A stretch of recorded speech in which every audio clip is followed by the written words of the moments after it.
Welcome to This Explainer. Today, we're going to completely deconstruct the mechanics of suspense using a seriously terrifying haunted hotel story. Have you ever wondered how a simple narrative, especially ones that use the chilling visual tropes we see in suspense video anime, can just make your blood run cold? Well, you are in the exact right place. We are breaking down the anatomy of fear using a tale called The Room That Should Have Been Empty. Let's get right into it. So, our setting centers around the number 308. This repeating motif actually represents the only room left at the completely deserted Black Pine Inn. And this is where our protagonist, a freelance photographer named Ryan, finds himself totally stranded after his car breaks down on a rainy, isolated highway. You know, it's that classic isolation trope, right?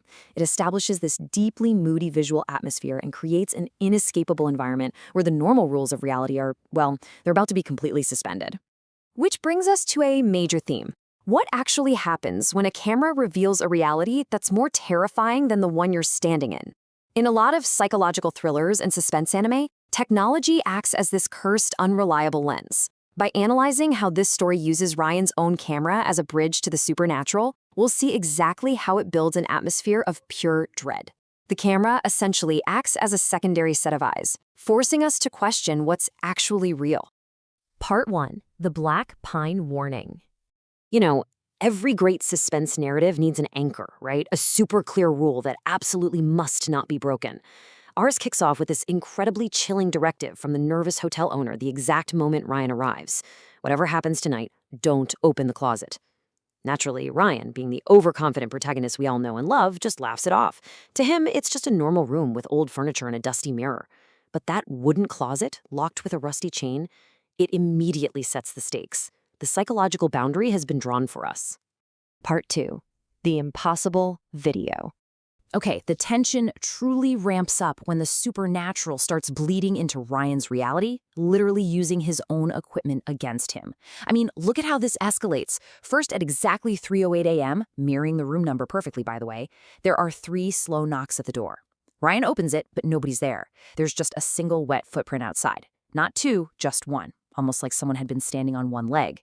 And then, step 3, his camera suddenly turns on entirely by itself. So the threat starts outside with this physically impossible footprint in the hallway, and then it moves directly into his safe space, revealing a stylized, shadowy figure standing right behind him through the digital lens, a figure that completely vanishes when he turns around in real life.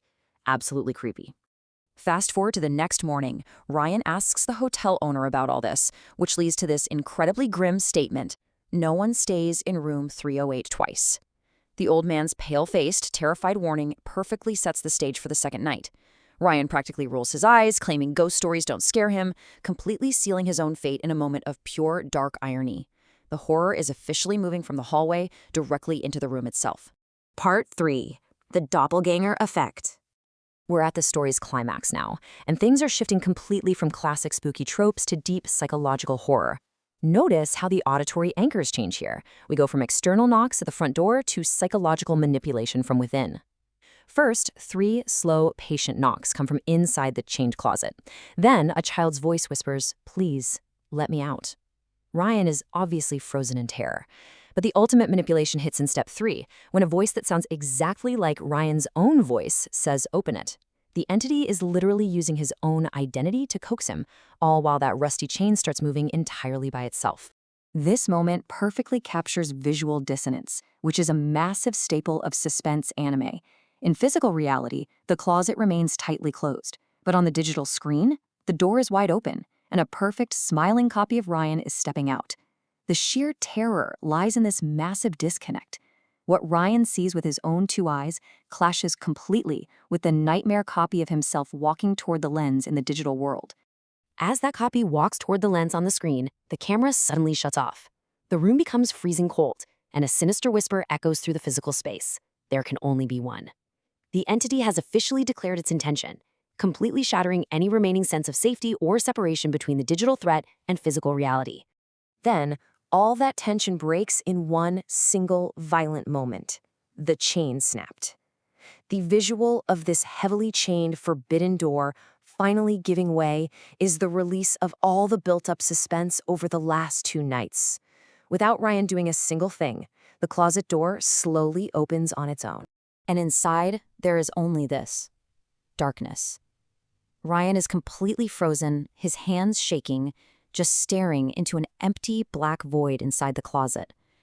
It is the ultimate fear of the unknown, manifesting as a gaping physical space right inside his room. We've shifted right back from psychological horror to a very imminent physical threat. From that absolute darkness, two pale eyes appear. The source text describes them so chillingly, not human and not animal, something much older. And worst of all, it smiles. It's this primal image of horror that strikes right before the lights go out entirely, and Ryan finally screams.